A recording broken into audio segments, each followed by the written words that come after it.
So, you ever seen the movie The Nun? What? No. Oh, dude, you gotta watch The Nun.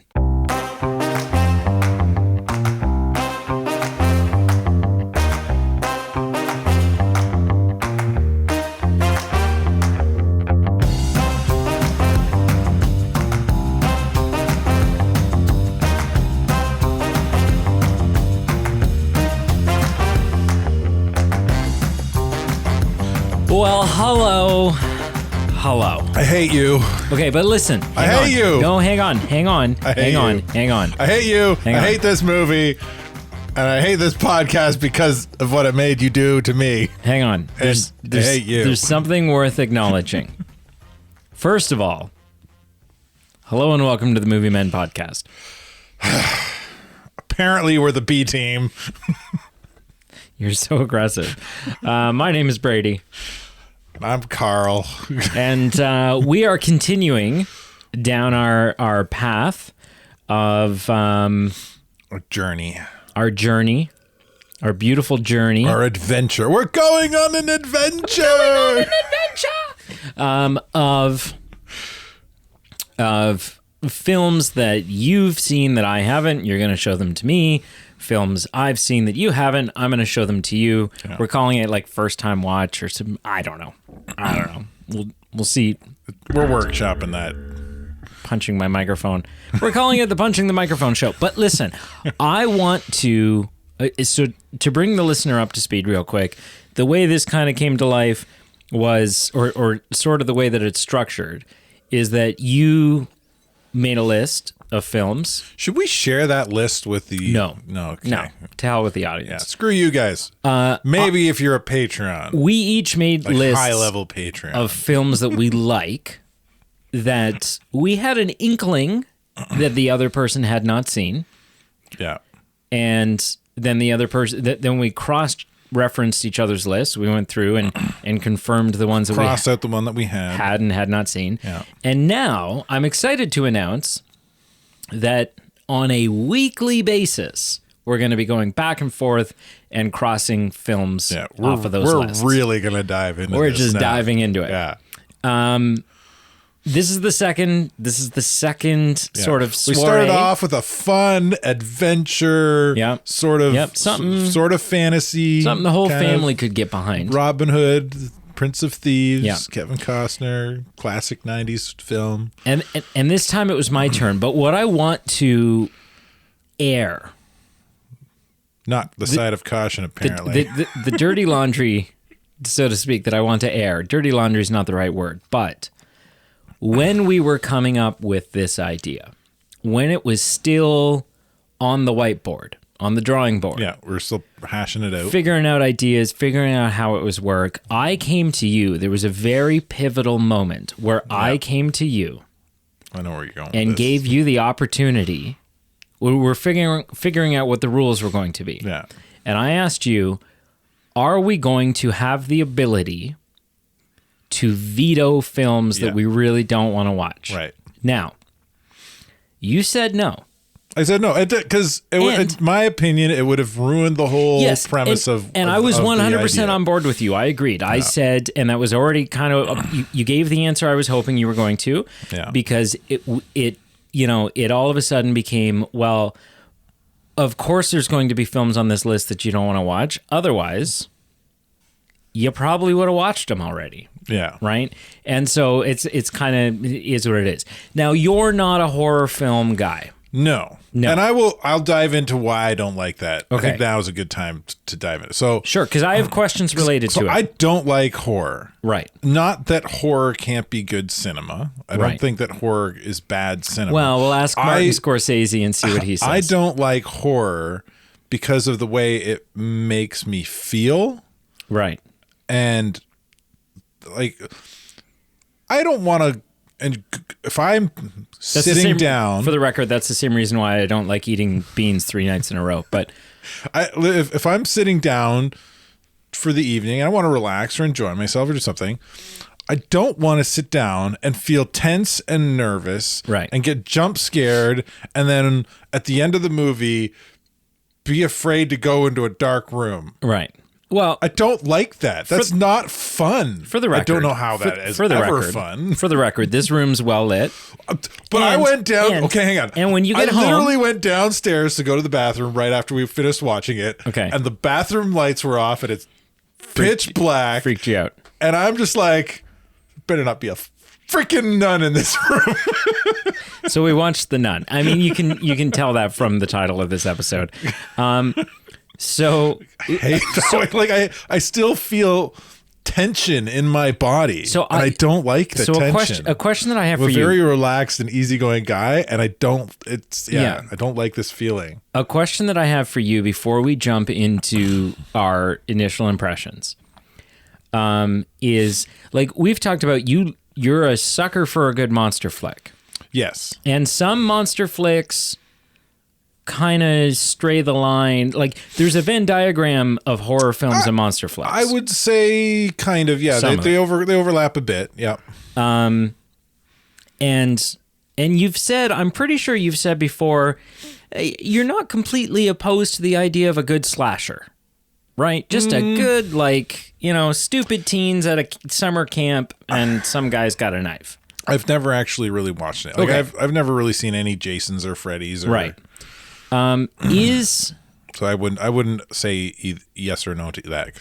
So is some of your, like, obviously The Nun is what we would call a supernatural horror film. Sure. Right? Yeah. Focuses on demonic entities and the like. Right.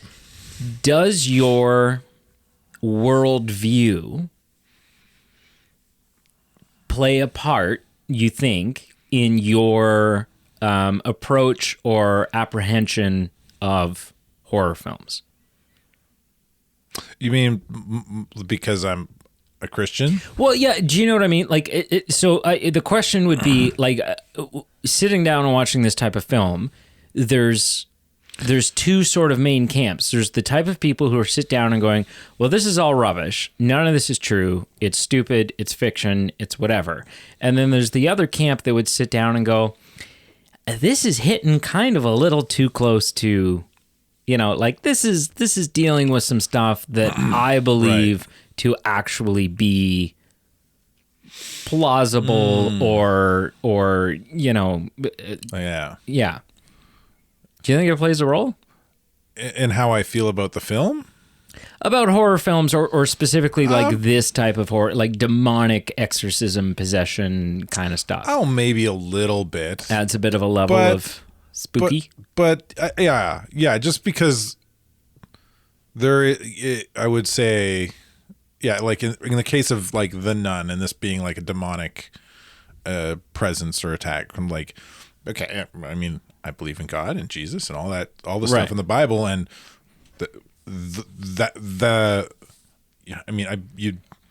if you read the Bible, demons are spoken about in the Bible. Jesus cast out demons. Sure. So yeah, like it I would say that watching something like this, there's elements of truth. Sure. In my worldview, okay, that this is hitting on. I don't think that's why the movie makes me necessarily feel the way I do. It's just, like I said, it's the tension it creates in my body and my mind and that I don't like. Right. Okay. And not to get it too, like, if it didn't have any spiritual aspect to it, right, it was just some. I don't know how you do a horror without a spiritual aspect, but I don't know. But like, if there is one out there, like I think I would still dislike it just as much, just because of the tension it creates. Sure, and not to the get the lasting tension. We have always on the Movie Men podcast, we've made a point never to get too political or religious or whatever. So yeah. I'm not trying to dive down this. No, I was just curious if that's a good question. So you had asked a question. I had sort of alluded to something and then you kind of brought it back up right before we just started recording. And your question was, so this is not the first in the series. Yeah. So there's, because I know there's a bunch, but right. So and you said this is the first canonically, but not the first in the chronologically. Series, yeah, but it's called The Nun, and there's also the breakdown of the films. Do you want me to tell you the films that we're going to watch in the series? Sure. Okay. Are you going to tell me chronologically or release date? Okay. Yeah, chronologically. So we just watched The Nun, and The Nun takes place in 1952, and there are in The Nun, like the first couple of scenes are callback scenes to films you will see in the future. Films that preceded this one. That came out before this one, but take place chronologically later on. Yeah. Okay. You will see snippets of that ending scene again, like the college lecture type scene. Right. Now, the two people delivering that college lecture, Patrick Wilson and Vera Farmiga something. I don't know. Fantastic. I'm shaking my head for those who can't see me. They're playing. So The Nun is a work of fiction. Okay. Sure. Across the board, everyone agrees it's a work of fiction. Now, those two characters, those actors were playing characters named Ed and Lorraine Warren. Now, Ed and Lorraine Warren were real paranormal investigators that were big in like the late 60s, early 70s. Real life Ghostbusters. Worked closely with the church on a lot of things. They weren't like sent by the church, but worked alongside a couple of different priests on exorcisms. Sure. They investigated the real life Amityville horror house. They, so on and so forth. There are 3 films in this series that really focus around them, that they are the main characters of. Those 3 films are quote unquote based on true cases that they worked. And those films end with pictures, audio recordings, whatever else of the real shit, of the real actual stuff that took place. So the films in this series, chronologically, the order that we're going to watch them, there's The Nun, takes place in 1952. Then in 1955, Annabelle Creation. Isn't that the one with the creepy doll? I'm sure you've heard of the Annabelle films. Yes. It's a creepy doll. Yes. Now, freaking creepy doll. Annabelle, real life doll. Now, for the films, they've creepied it up a little bit. In real life, the Annabelle doll is a Raggedy Ann doll. Real possessed doll. Okay. Who Ed and Lorraine Warren at their house had this room that was kind of like Ed and Lorraine's like paranormal museum, so to speak. And it was just a room where they kept all the shit that needed. Okay. And priests had like blessed the room and so on and so forth. But Annabelle sat in a glass case. Hallways of crosses to keep everything in. Right. Okay, so Annabelle Creation takes place in 1955. Then in 1956, The Nun 2.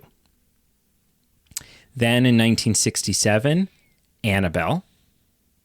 Wait, didn't we just do Annabelle? We did Annabelle Creation. Oh, okay. Which is technically a prequel to Annabelle. That's, but it doesn't matter because you're going to watch it in chronological order and it's all going to make sense. Right, okay. Then in 1971, we have The Conjuring, which is the first one released in the series and the first of the actual main trilogy. Then in 1972, we have Annabelle Comes Home. Sorry, hang on. I'm sighing a lot. People probably like, Carl does not sound like he's going to enjoy this whole tit for tat movie watching thing. And if these are his first 10 picks, it's going to suck. It's going to be a bumpy ride. But this whole thing was my idea from the get-go. I didn't realize Brady would be a dick and pick nothing but horror and after this, I'll move on to some old comedies and stuff. But so 1972. I'm on board. Yeah. I'm not going to enjoy it, but I'm on board. 1972, Annabelle Comes Home. 1973, The Curse of La Llorona. 1977, The Conjuring 2. Okay. And then 1981, The Conjuring, The Devil Made Me Do It. Okay. Which is actually really, I just let the cat out of the bag a little bit here because it's several films away. It's a really interesting story of the first and maybe the only time that demonic possession has been used as a defense in a criminal court, like in real life, in a criminal court for murder. So this is some interesting history stuff there. So initial impressions on The Nun. I will go first. Sure. I think so. The Conjuring universe is what this is called. The Conjuring universe is shat on a lot by avid horror fans. And the best that I can kind of surmise as a reason for it is kind of similar to the punk rock versus mainstream punk rock argument, where you have these punk rockers, right, who love and are super into the underground Bay Area like punk rock scene. B-movie horror guys, purists, hate Conjuring because it's $1 million. Because it's this big, high-valued, super-produced kind of horror blockbuster thing. Right. That's the only reason I can figure it out. Figure as a reason for it. And listen, if you're a horror fan and you hate the Conjuring universe, and I've missed the point here, I haven't hit the nail on the head, please let us know why. Message us on Facebook and let us know why you actually hate the Conjuring. You know, I assume it'll be different than the reason Carl hates the Conjuring. But at least you'll have some kinship there. I'm not a huge horror guy. We talked about this before the show, before we watched the movie. I'm really not a huge horror guy. I don't mind horror. There are several horror films that I enjoy, but I'm not like, I wouldn't say horror is my favorite genre, right? I'm not one of those diehard horror nuts. Now, up against the backdrop of the Movie Men podcast, I'm the horror guy. Right, because we talked you're about not into it. Pete's not into it. Not are we not into it? We're like we avoid it by a mile length. Yes, and you dip your toe in it, and so by contrast, you're like the horror pro, right? I will say this is one of, if not my favorite horror franchise. There are other franchises that maybe have a film in them, like the initial film that kicks off that franchise, that I enjoy more than any one film in the Conjuring franchise. But there's all those franchises typically have such a decline or some other really weak entries that as a whole, I think this is the most solid horror franchise that I'm familiar with. So that aside, I'm going into this with a bit of a bias. I think The Nun is masterfully made. I think it is not only does it have some good jump scares, I think it has a really well... I hate jump scares. I think it has a really well put together color palette. Right? We were talking about how you get these horror films that are just super like low saturated in color or have a green or a blue tone over the whole film in order to kind of set a tone. This doesn't have that. The bright outside sunny scenes, the grass is green and lush and vibrant. The sky is blue and so there's vibrant colors in this universe, and there's a stark contrast between what is cursed. Hang on, and this what is isn't my cursed. this is my initial impression. You're about to have your own. Okay. And I think it's just really good storytelling. Right. Like, I think, it's not just scary for the sake of scary. They've built in some backstory. There's character development. There's character arcs. And I think in terms of a MacGuffin, having a vial of the blood of Christ, I mean, that's up there for like the Lost Ark and the Holy Grail from friggin' Raiders films. It's a great MacGuffin. Yeah. So I thoroughly enjoy this film. I think it's fantastic, creepy, but a great story and sort of a fun mystery that unfolds.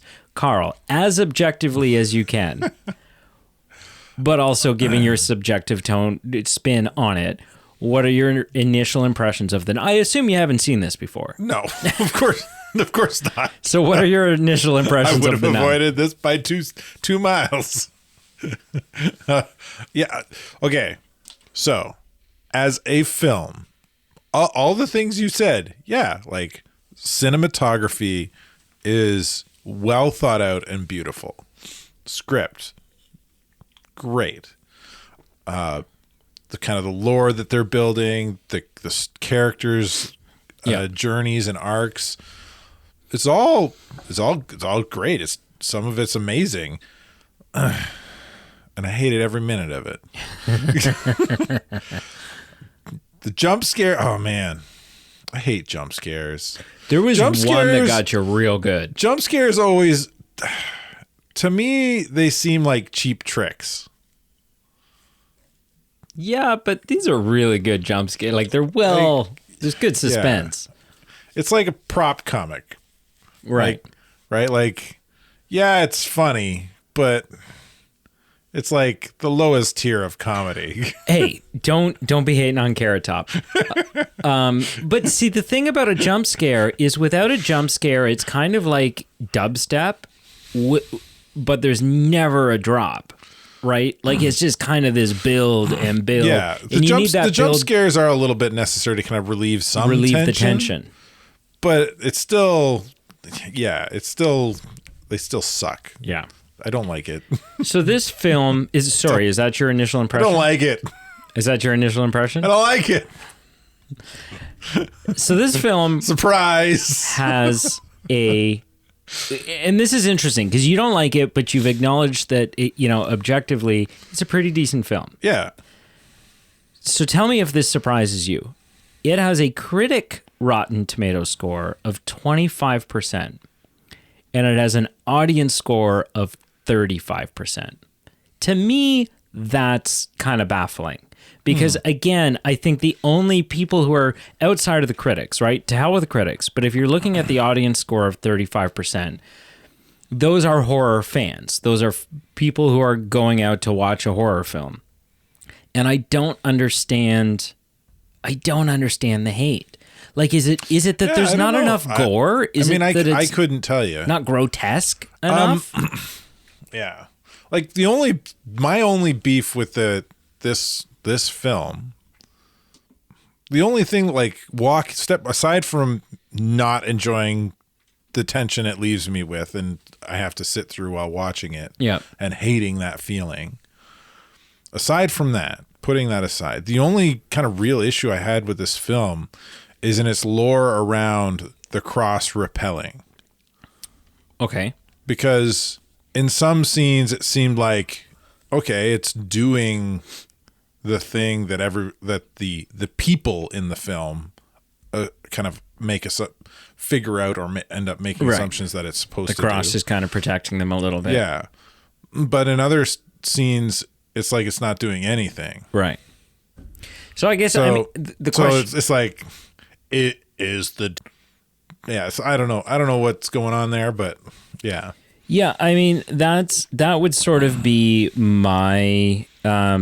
my guess and my approximation of it. And having watched several films like this, and knowing kind of the supernatural possessed demon franchise world, is that often that's the answer, right? Is that the demon will, especially, there's within films, and I don't know enough about the biblical approach to demons to know if this is like pulled from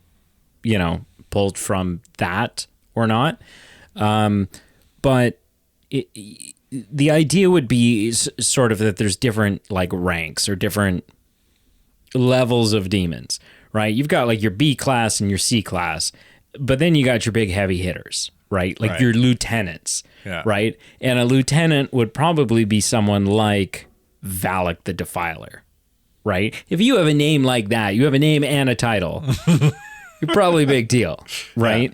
Yeah. In Diablo, the video game, you're either the zombie, a demon grunt thing, or like, the butcher, demon of killing, or something like that. Okay, so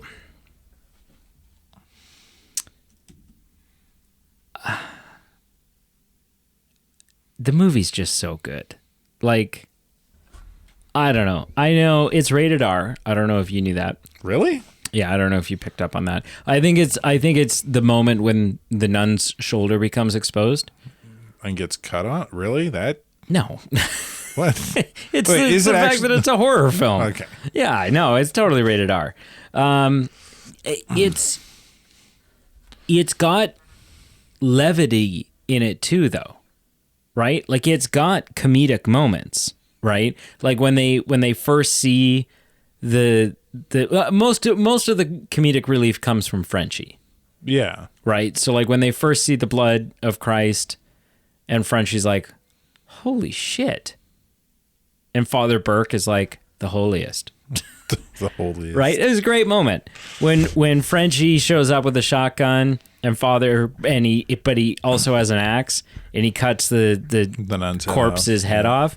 And he's like, I figured you could use some help. And Father Burke is like, I appreciate it. But for the record, next time feel free to use the shotgun. And he's like, well, I was saving that for an emergency. And then later, when there's like the flaming nun corpse and he shoots it, and he's like, it kind of felt like an emergency. Yeah. So good. So good. Let's talk about the cast a little bit. We have Demian Bichir. Does that sound right? Playing Father Burke. I think he's fun. He's good. Based on his name, it sounds like maybe he actually has an accent. I don't know. I don't recognize any of these names. This is like, it's rare it feels like it's rare for like horror movie actors to break out of horror films. Like it's either they feel it's their thing or nobody takes them seriously outside of that circle, or I don't know what it is. Like there are some that kind of do, like that's not the rule, right? It's kind of, but I think there's some truth in it, because like I don't recognize any of these names, and this is a pretty Patrick big Wilson. You know Patrick Wilson. He played Night Owl in the Watchmen movie all those years ago. Zack Snyder's Watchmen. Look up Patrick Wilson.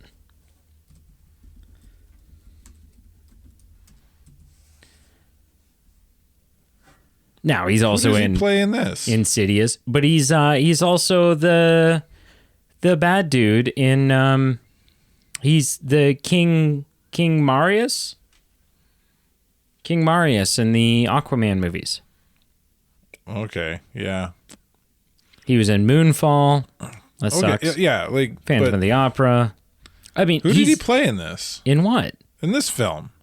He's the guy giving the lecture at the end. He's barely in this, but he'll show up more and more. That doesn't count for this film. No, but he's a mainstay in this franchise. There is what's her name? Thaisa Farmiga, who played Sister Irene. She's sort of like our main, hasn't taken her vows yet. Yep. Nun. Yep. Interestingly, she's actually the younger sister of Vera Farmiga, who is the plays Patrick Wilson's wife in this franchise moving forward. Okay. So unrelated character-wise, but sisters. So that's fun. Interesting. Not as interesting as the fact that her older sister's 50 and she's 29. Okay. Either mommy and daddy got real busy real young, or mommy and daddy got real busy real late. There's a 21-year gap, which good for them either way. No? And then the other interesting thing is we have Bonnie Aarons, who plays the nun and does an incredibly creepy job. Yeah. When you look up Bonnie Aarons, you'll see that really all they did was add a little bit of makeup to her. A lot of makeup. A lot of makeup, but she's got like a facial structure that is like just fit for it, and a nose line and everything that is just fit for this. Now, do you want to hear the controversy? There's controversy? There is controversy. Okay. There's a lawsuit. Oh. Between Bonnie Aarons and Warner Brothers. Oh. So, Bonnie Aarons, the actor best known for playing the demonic nun in A Conjuring, the Nun movies, so on and so forth, is suing Warner Brothers for breach of contract. Oh. Now, this is not quite a year old, this article, but lawsuits take forever, so still an ongoing thing. Especially big money ones. Yeah. In Aarons' suit filed in Los Angeles on Tuesday, she claims she did not receive her fair share of profits from merchandise related to her role in the horror franchise. The actor's lawsuit comes weeks before The Nun 2's release. So The Nun 2 just came out less than a year ago. It's okay. Even though we're watching it 2 films from now, it is the most recent release in the franchise. Right. Okay. In which she also stars, hits theaters. Here's what you need to know about the lawsuit. Aarons claims Warner Brothers did not honor her contract when it came to compensating her merchandise profits. Aarons first appeared in the second Conjuring movie, in which she played the demon nun Valak.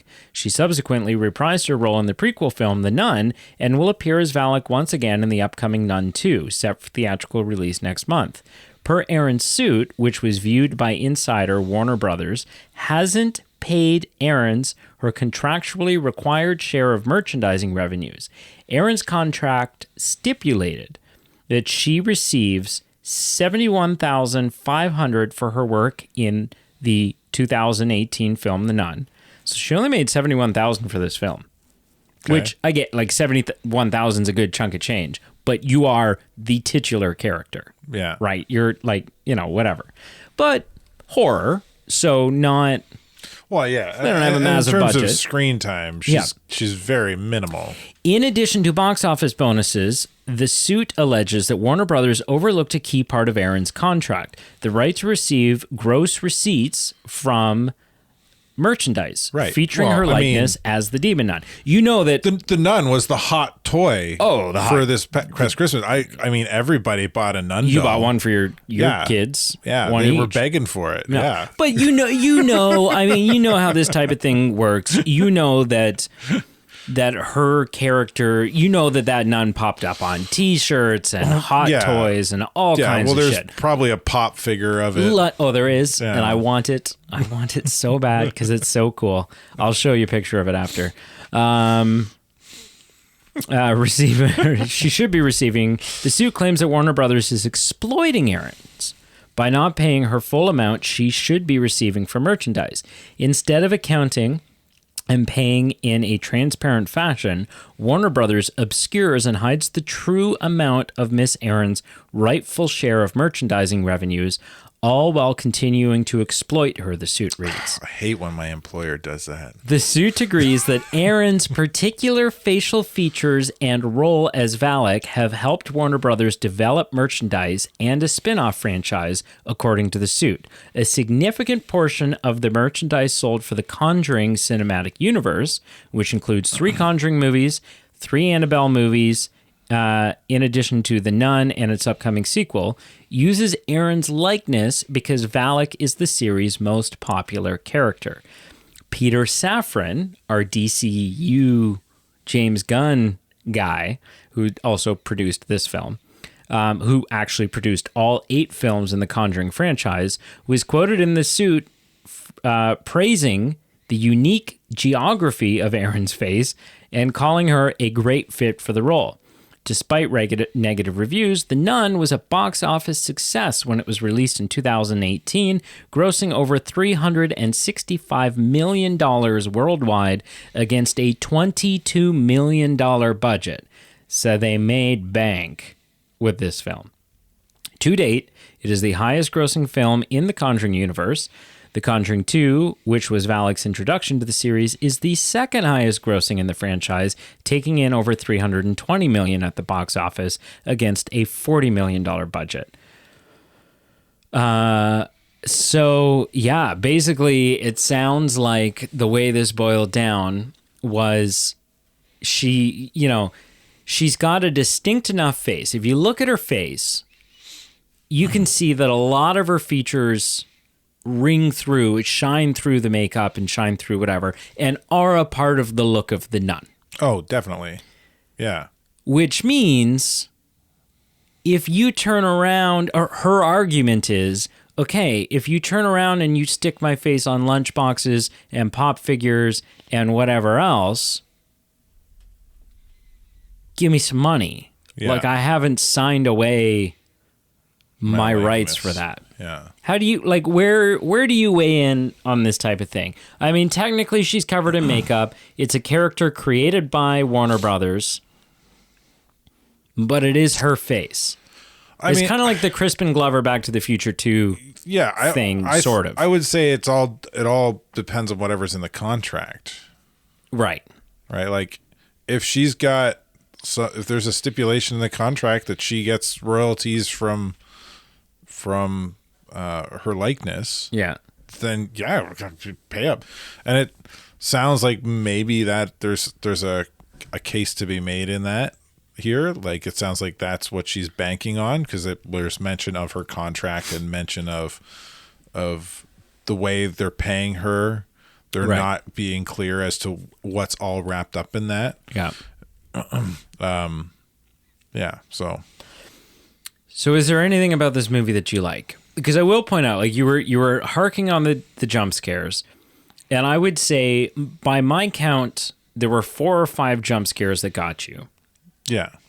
What about that? The first couple and the last couple, I was aware of just because I was sitting on a couch next to you, holding your hand. Snuggling up. I didn't want to, but you were like, please. I need a hand to hold. It's still red and a little numb. But I could feel the movement, right? Like, I could feel you jump. There was one in the middle when Sister Irene is walking down a hallway. There's a nun behind her. And so all your focus is on that nun. And then from a doorway beside her in the hallway comes quickly, and with the horror strings and drum hit and whatever, the noise that is that suspenseful pop, comes a nun, like, fast. Yeah, pulls her out of the hallway. And you,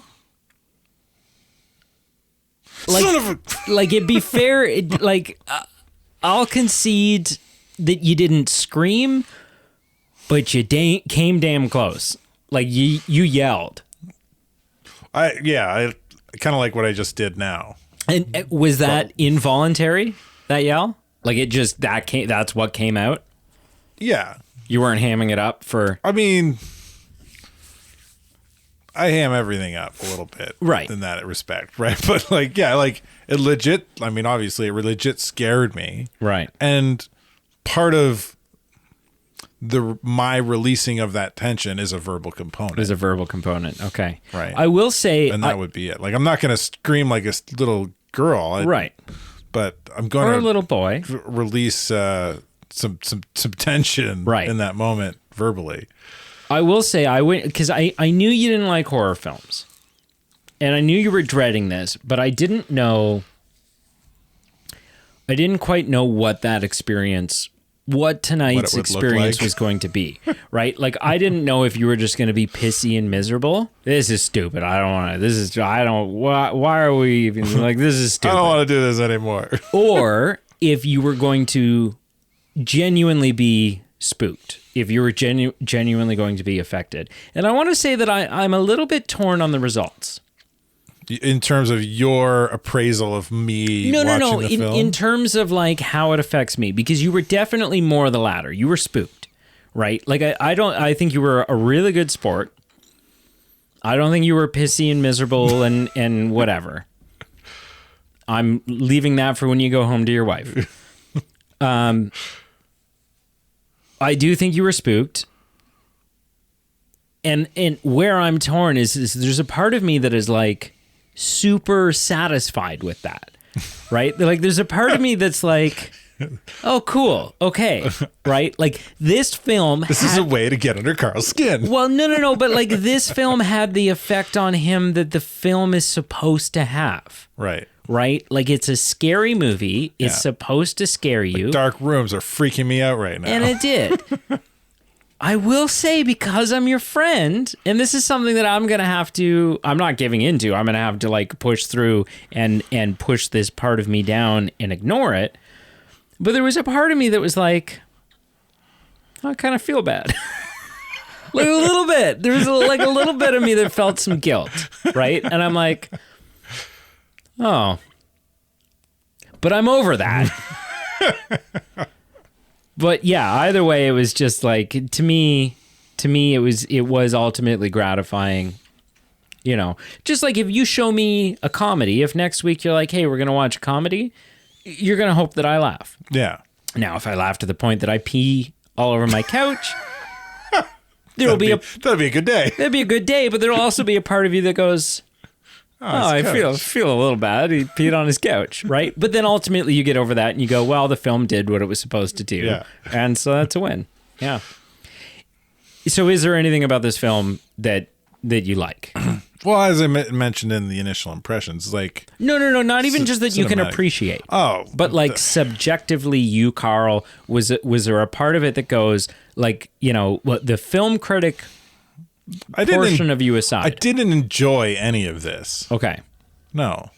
What about the fact that he's French Canadian? I mean, that was fun, but it doesn't make me enjoy the film as a whole. Right. Right. He ended up getting possessed anyways. From the very beginning, I was like, oh, yeah. Like the film starts out with its opening. What do you call them? Flashcards, the credits, opening credits. I guess they're credits. Title cards. There, yeah. The opening title cards being creepy with creepy music. Right. Like the film is trying to set the mood immediately. Yeah, and it does. And it's just like. But then it mellows out for like a little bit. Well, yeah, because it's not gonna like take you to the top of the mountain right away. No. Right, in terms of that. It shows you that there is a mountain. The cinematic arc is always, you start down in the valley and there's that nice slow, whatever kind of film it is, whether it's action or horror or comedy, right? It slowly, there's a crescendo. It builds, it has a climax, and then it should taper off and kind of leave you satisfied. Yeah. And it does. Like, here's the thing. Aside from the fact that, like, yes, you get that final shot, and this is something that I would say is fairly consistent throughout the Conjuring universe, that there's always that little bit of, like, but then turns out Frenchie was possessed and it was all bad and you know, whatever. But they do end, like you said you've seen Saw, right? You've seen the first Saw? Yeah, but those aren't horror, right? Those are I guess those would be body horror slasher type things. Yeah. You know, the first Saw is not a happy ending. No, it's like psychological. No, but there's no relief at the end of it. No. Right? There really isn't. I mean, he frees himself. Dr. Gordon frees himself by sawing his own leg off, but he still saws his own leg off. Like, there's no, and then Jigsaw was caught and whatever. Yeah. The Conjuring films do kind of, like, while you're watching them, you know that we're going to get somewhere happier than where we are right now. There's a happy ending, but. There's a happy ending, but. Yeah. And so I think that sort of helps when you're watching it. So as someone who avoids horror films, how many, and can you list a couple, how many horror films have you seen aside from The Nun? He's thinking, folks. I mean, Evil Dead and Evil Dead 2. Evil Dead 2 doesn't count, but Evil Dead does. Yeah. But even, like, the tone between those two films is still pretty similar. Well, yeah, except for one except for the fact that the second one's like a farce. It's like a comedic remake of the first one. It is, but yeah. Right, the fact that it's called Evil Dead 2 is... There's a lot more comedy levity in it, but it's still... Like, Evil Dead doesn't go for jump scares, I don't think. I don't feel like it does. Well, I haven't had you watch the remake yet, but... Screw you. Dude, it's an installment in a franchise that houses one of your favorite movies. Yeah. Like, it's a continuation of one of your favorite franchises. Have you seen the TV show? No. The Evil Dead TV show I have that they made only recently? seen... I've seen the first season. It was fun. I have only seen the original Evil Dead. Bruce Campbell's awesome. I've only seen the original Evil Dead and the remake. I haven't seen Evil Dead 2. I haven't seen Army of Darkness. Oh, right. It's on the list. Yeah. Ash versus what? Evil? Oh, man. Is that what it is? Ash versus Evil? Or Evil Dead versus... something. That's the TV show. Is it? Okay. Yeah, I'm pretty sure. No, I haven't seen any of that. And I haven't seen the new Evil Dead 2. Yeah. So like, we're a little off topic down a rabbit hole, but like... Well, no, because Evil Dead is this somewhere. Evil Dead is kind of like, I would call it horror. Right. Evil Dead 2, it's got a lot more levity. I would still call it horror. Okay. Army of Darkness is just... Straight up goof. It's just straight up goof fun. Okay. That's what I've sort of understood, that it gets more and more. Yeah, it gets really silly. Because is Army of Darkness where Ash ends up with chainsaws for hands? Or is that the show? 2 chainsaws? Or a chainsaw for a hand? Or isn't that a thing? He gets that in both Evil Dead and Evil Dead 2. But he's not in Evil Dead, the first one, is he? Is he? Yeah. He's the main character through all of them. Except for the remakes. Yeah. The new ones. 1981. Is Bruce Campbell in that one? Yeah. Yeah, he is. Son of a bitch. Yeah, he's the main character in all of it. Yeah, Ashley Williams. Yeah. Yeah. Yeah, the big difference between Evil Dead and Evil Dead 2, Evil Dead is a bunch of college students go and party at a cabin in the middle of the woods. Evil Dead 2 is it's either a recently married or engaged couple go to have a romantic getaway in the woods. So, okay, that's the only real difference. So then factor in the things that some people would consider horror, but you don't necessarily. So stuff like Saw, stuff like monster flicks. I don't understand how many of those films how many have I seen? Yeah. I've seen, I can't even think about it. I don't even know. Numerous. In terms of, you mean films that would be... That some would consider to be horror, even if you don't necessarily. Stuff like Saw, stuff like, probably lots. Like, I like monster movies. Creature of the Black Lagoon. Vampire stuff and zombie stuff. So my question then is, of your limited exposure to the horror genre, how would you say that The Nun ranks in terms of just being a really solid film from a story, from like a real narrative standpoint, right? Because you get these other films and you're like, okay, Evil Dead, right? Like the first Evil Dead, the 1981 Sam Raimi debut into directing Evil Dead, is a classic. It's iconic.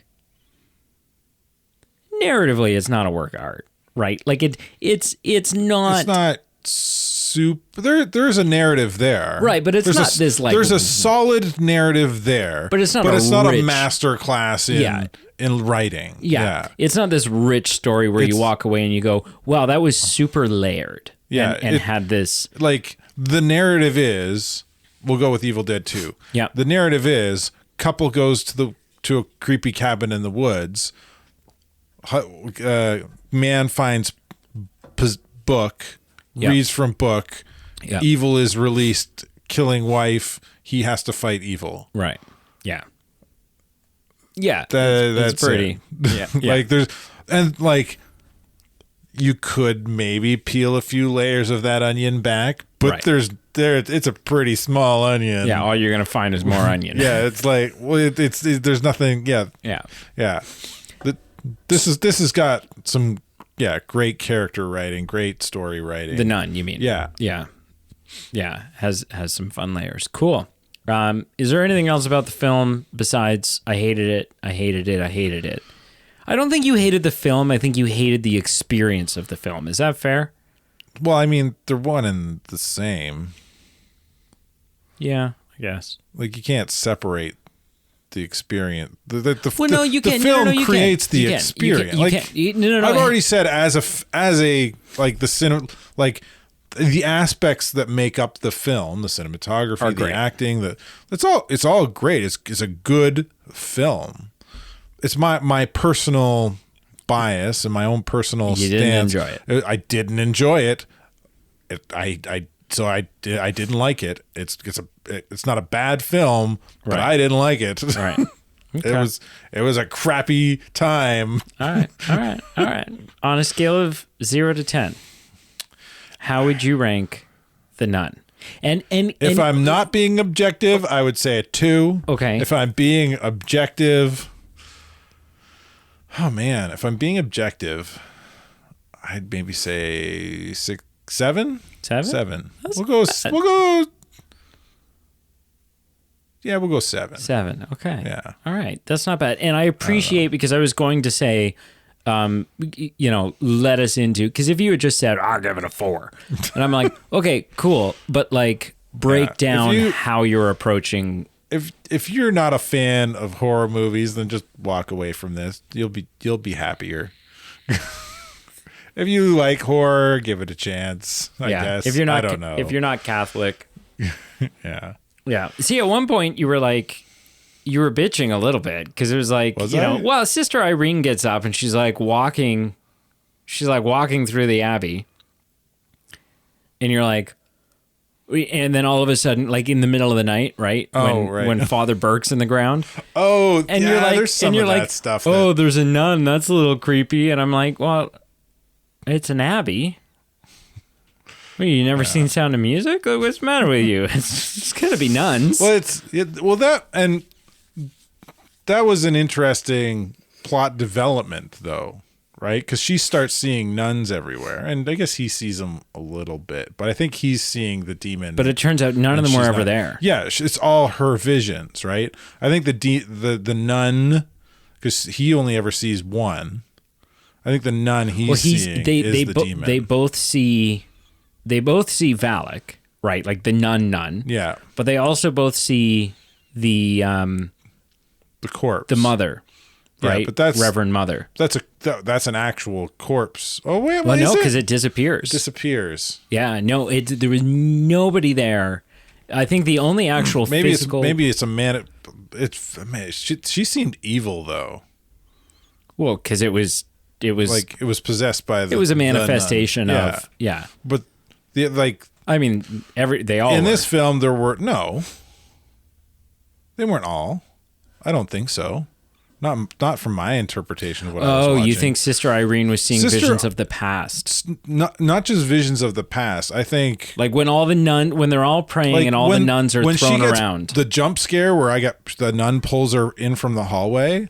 I don't think that's a vision from the. I think that's a manifestation. That's the nun. That's the demon screwing with her. I don't think so. No, what is it? No, I think it's her God-given ability, visions, and kind of the spirits of those nuns guiding and protecting her. Because she even says at one point, "They showed me."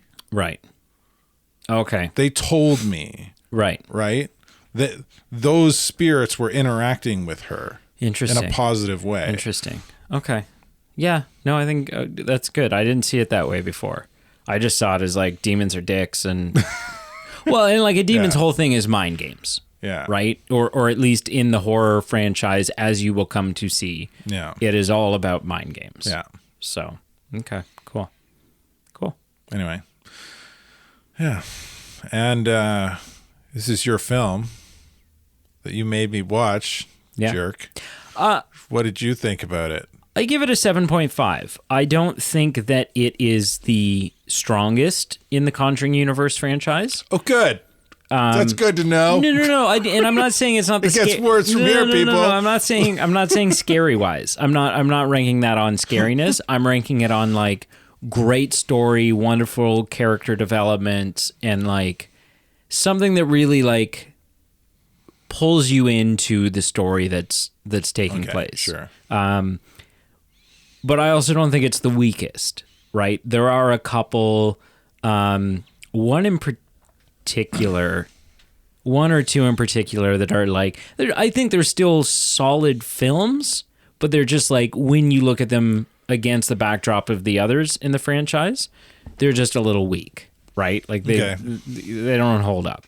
So I give it a 7.5, sort of, the way I always approach it is like 5 is take it or leave it, right? You could watch it or don't, whatever. 2.5 is pretty weak, right? Like it's not great.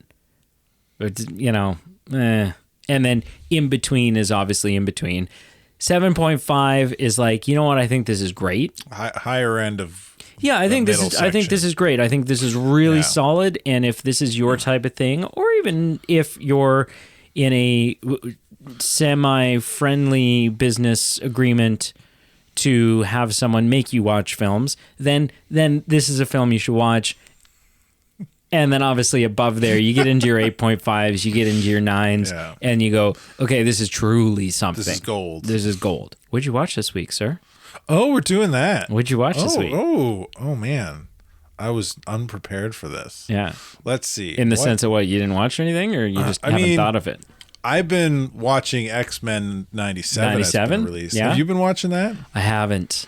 But I told you why. It's so good. But I told you why. I have the DVDs. It's on Disney Plus. They're on Disney You've got Plus. no reason not to. Yeah, except a life. Oh, man. It's so freaking good. All right. Instead of going to bed tonight, I'll just stay up and yeah, there you go. Start binge watching. What else have I been watching?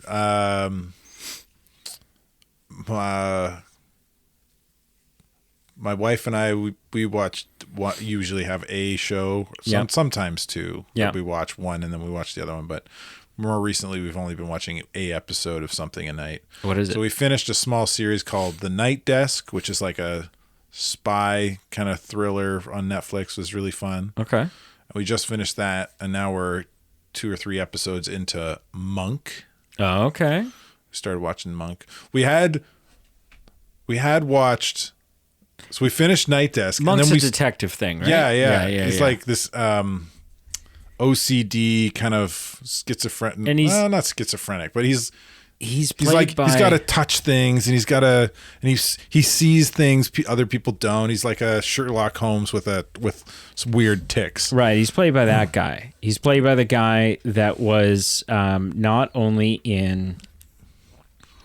He was in House, wasn't he? I don't think so. I thought he became one of the second, sort of the second cast of House. He's in Marvelous Miss Maisel. He's the guy with the ears who regrows his head from he's in Men in Black. He was in Galaxy Quest. Apparently he's in Cars. I thought he was in House too, but I could be wrong. Anyway, he's in Spy Kids as Minion. We started watching Monk, but between Monk and this other The Night Desk, there was like we watched 2 episodes of this other kind of copy sleuthy genius kind of detective show. Right. Yeah. And it just felt like Monk, but the lead character had like no character. if that makes sense. Right. Like, okay. He's a genius, but he was like just there's nothing interesting about him. He's this genius detective. I was wrong. With nothing interesting about him. Peter Jacobson is the guy that was in House, but you can see it's similar face. Like ish. Yeah. Less of a hairline. Anyway, but so we started watching Monk. What shows have I watched recently? Or movies? What movies did we watch this past weekend? I feel like we watched 2 movies this past weekend. She picked one, I picked one. She picked. She being your wife? My wife. Okay. Well, I don't know. Your weekend at mom's, or like I don't know what you were doing. I don't know. I can't remember. I'll be more prepared. Next time. Okay. But she picked like this rom-com, and it was funny. It was okay. I can't remember what it was. Yeah. Then I picked a comedy, and it was just like gold. Yeah. All right. But it was like it was a classic. I think we had both kind of seen it before. And we decided to watch it again. Cool. Man, I wish I could remember. Okay, Yeah. what did you watch? So 2 things, both shows, because we are the showmen. Brianne and I, for a couple of years now, although one of the reasons why it's taken a couple of years is A, there's so many, but B, we kind of slacked, like we fell off from watching it for a little while. But sort of our nightly routine is, instead of eating dinner at the dinner table like healthy adults in a solid relationship, we sit in front of the TV and we watch the next episode of The Simpsons. Yeah, nice. So we're nearing the end of season 16. So we're like 350 episodes in. And Brianne had never really seen much of The Simpsons before. Okay. So it's pretty much all been new for her.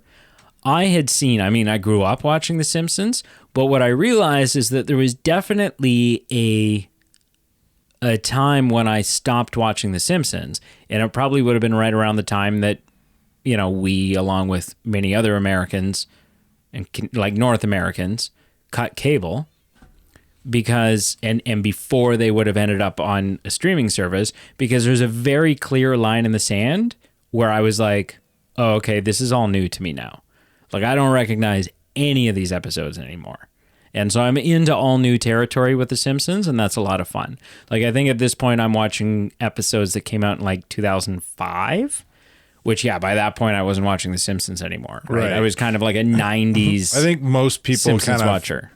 Teetered off at some point. I haven't watched The Simpsons. You know what, though? Ages. There's still some really... I know people say that, and they're like, oh, it's not good after season 9. Well, or it's not good after... Good. But a lot of people do. Just stop watching. Yeah, but okay. There's some there are solid people that gold. There are still. Yeah. And the other thing that Brianne and I have really, like, we've kind of been binge watching, just in the sense that, like, every night we watch an episode or two, is following the review that Pete and I did for the movie. Brianne and I have been watching the Netflix series of A Series of Unfortunate Events, and it is solid. The series or the show? The show. The show. Yeah, the show. Okay, yeah. The show is great. I've seen it. Yeah. So we're just one episode into the 3rd and final season. So, and you know what's interesting? Like, it was a struggle at first because we had just come from watching the movie. And so it took a minute to accept Neil Patrick Harris as Olaf, because we're so used to we had just seen Jim Carrey. And Jim Carrey does a great job in that role. He does. What I will say is we have reached a point where I've accepted Neil Patrick Harris as Olaf, but there is a part of me, as you see all these different characters that Olaf portrays in his different disguises, there's a part of me watching it that goes, oh, damn, I wish I could see Jim Carrey's take on this. Really? Right? In all these different, like the creepy doctor at the crappy hospital, right? And the ringmaster at the circus, and the whatever else. How many episodes are you guys in? We've watched the first episode of the 3rd and final season. Nice. So we're nearing I think we have like 7 episodes to go, and then we're done. So, and we only started it like 2 weeks ago. So we've been barreling through. It's pretty solid. And you know, hot take. Yeah. I like Neil Patrick Harris more in Really? this role. Yeah. It also took a minute for, I love Patrick Warburton. But again, having just come from like Jude Law's soft-spoken Lemony Snicket, right?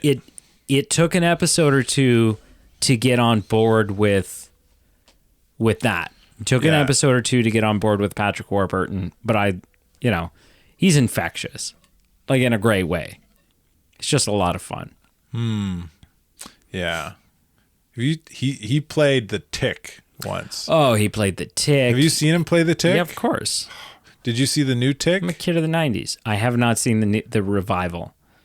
It's okay. The new guy... I know you and your wife watched it, right? Yeah, the new guy's all right. But man... Yeah, this is a case where it's like... Where you kind of were looking at Jim Carrey and being like, man, I would love to see Jim Carrey try this. Oh, that's the new guy? The guy from Shaun of the Dead. Yeah. Man, I'm watching the new show, the new Tick show. It's on Amazon, I think. The whole time I'm watching it, I'm just like, oh man, this would have been so much cooler. It is on Amazon, yeah. Because he's bigger.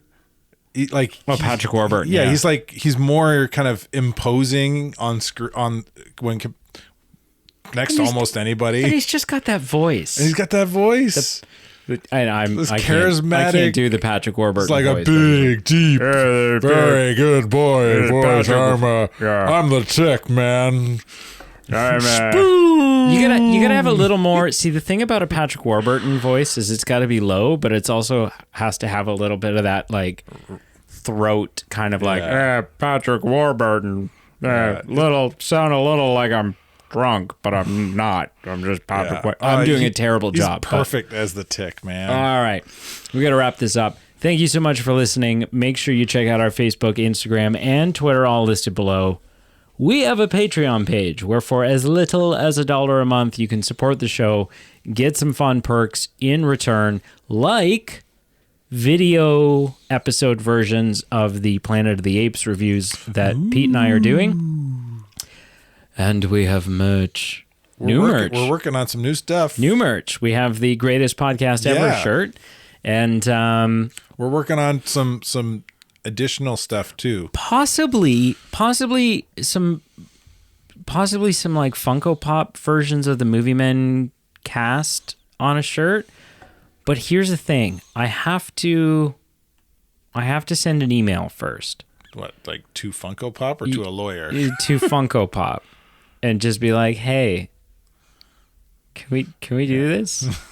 Or like is that like a no-fly zone? Like Yeah, because you've used Funko Pop's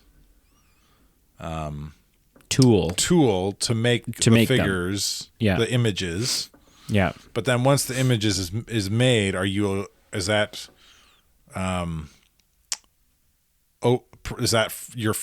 my property now? Not even your property. Is that image free for anybody to do anything they want with? Right? It's a free tool. Right. Therein lies the question. So I'm gonna. This is the thing. Like there's. And like, it's not one of those questions where there's an people answer. Sell Star Wars swag all the time, and they have nothing to do with Star Wars, and Disney doesn't see a dime.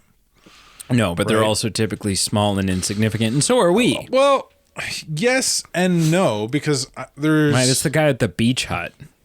It's the guy at the beach hut selling his custom Star Wars people tees. do it online. Yeah. Like one of the guys that I follow to watch review breakdowns and movie breakdowns, and like, these are the Easter eggs you missed from your Marvel movie. Yeah. Right?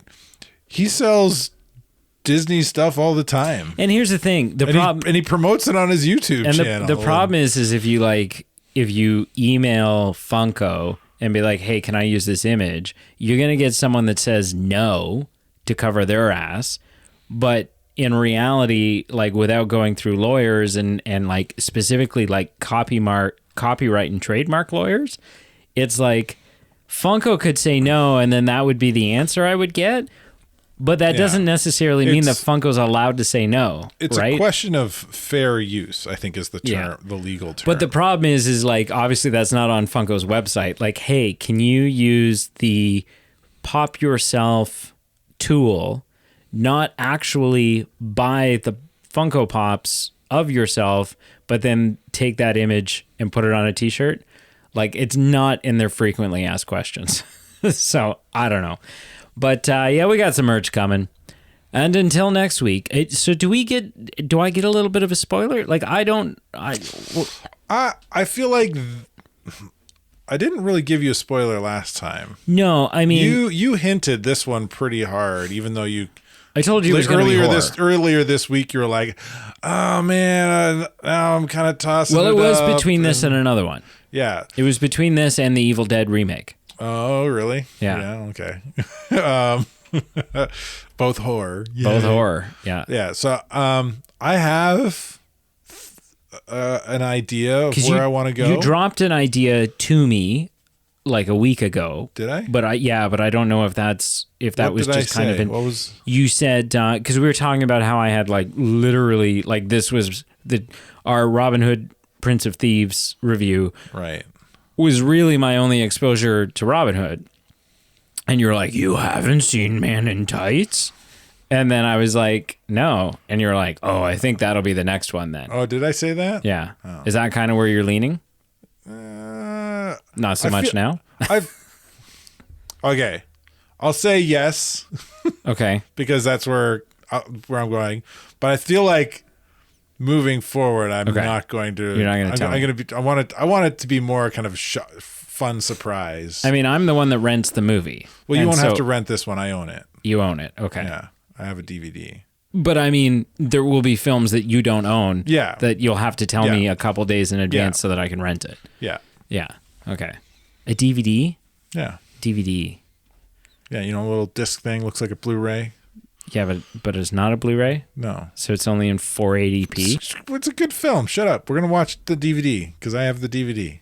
I don't have anything that'll play a DVD. Your Xbox will play a DVD. No, it only plays Blu-rays. Blu-rays play DVDs. Yeah, but my Xbox is it's like, it's a snob. You're the snob. I am.